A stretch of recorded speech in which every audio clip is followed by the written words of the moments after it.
When we walked out of the tunnel, that's when we saw the one cop cruiser and then 3 police SUVs with 7 or 8 officers standing out there, looking in our direction. It was, wow.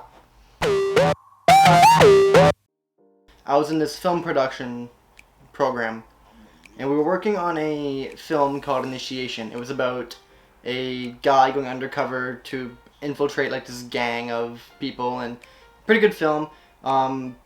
It was a lot of shooting. We were up very late shooting from like 6 p.m. to 4 a.m. and then after that we'd go to the editing bay and start editing it from like 4 a.m. till class the next morning. It was a very tough film shoot. We got in a lot of trouble filming this movie. So much so that the college actually instated a new rule into our program saying we're not allowed to film in moving vehicles anymore. We also got the SWAT team called on us. I'll explain that in a moment, but like, see, the main issue is about 40% of our shots were inside a vehicle, whether it was moving or still. See, it was this one scene that forced the school to make this new rule.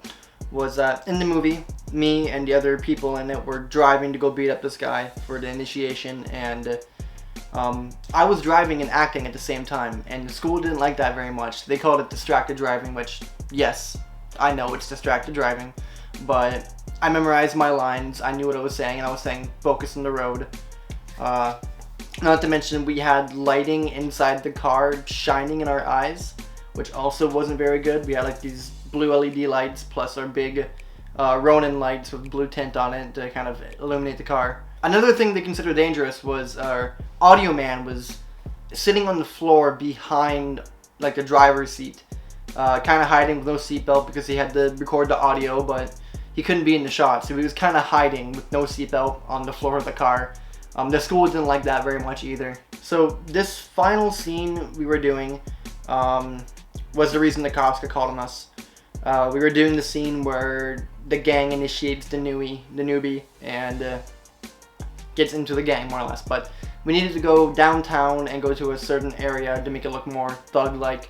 Now picture this, 5 guys covered in fake face tattoos and leather jackets just beating the hell out of this one guy who's covered in fake blood inside this tunnel in a kind of populated area we didn't really think that much through. The big thing was that we didn't have any camera gear. We didn't have cameras, tripods, lights. We had a Samsung cell phone, mainly because we wanted to have this really crappy, grainy footage. So to anybody else, it would look like 5 guys beating on this one guy and one guy just holding a camera, like a phone camera, just to film it. So it didn't look like a film shoot. It just looked like we were beating the hell out of this guy. Someone must have saw us doing it because during our 3rd take, that's when we heard the sirens. So you look up at me and you're pissed.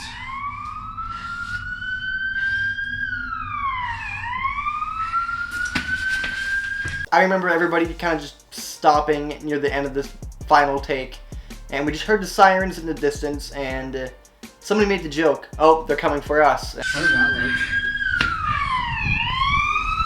Hey there, shit, time to go. Just keep on. Yep. We all kind of laughed it off because we didn't think that was actually going to happen, and little did we know, we saw the police car coming down the road, and it started coming towards us, and all of us froze, like, what are we going to do? What are we going to do? All 7, 8 of us went out to go confront them. When we walked out of the tunnel, that's when we saw the one cop cruiser and then 3 police SUVs with 7 or 8 officers standing out there, looking in our direction. It was, wow. We ended up having 2 officers walk up to us. Luckily enough, like, nothing bad happened. Nobody pulled a gun. Nobody, it wasn't a big scene. They simply, 2 of them walked over to talk to us to see what was going on. We explained to them we're filming a movie, we're with our college just down the road, and they didn't believe us at first because, once again, we didn't have any camera gear. How you got us filming a movie with just a phone? And then one of the cops pointed at our guy who was covered in fake blood and literally said, this guy's covered in blood. And we all kind of laughed that one off because the makeup was just so good apparently. we showed him the bowl of fake blood that we had, which is just like chocolate syrup mixed with red dye. And we also showed him the video on the phone of us initiating the guy. And the cops believed us, kind of gave us a little warning saying, you know, if we're going to do this again, contact our authorities, let them know this is happening so we don't have any more panicked calls or anything like that. And after that, they kind of just went away. And we continued our shoot, got the final take. I guess one or two things I would take away from this film experience is that call your authorities, let them know what you're doing. That way they don't get any panicked calls and they don't send a full SWAT team to come get you. Make it look like a film shoot, because the way how we were just using a simple cell phone, it didn't work out very well in our favor. Nobody could tell it was a film shoot, so pretty interesting story, I guess. I'm a lit kid. I hope you guys enjoyed this story I had from college. If you guys liked it, drop a like, drop a comment, tell me one of your film stories, something crazy that's happened, and if I get a good review on this, I'll tell you guys another story. Like, comment, subscribe, I'll talk to you guys later.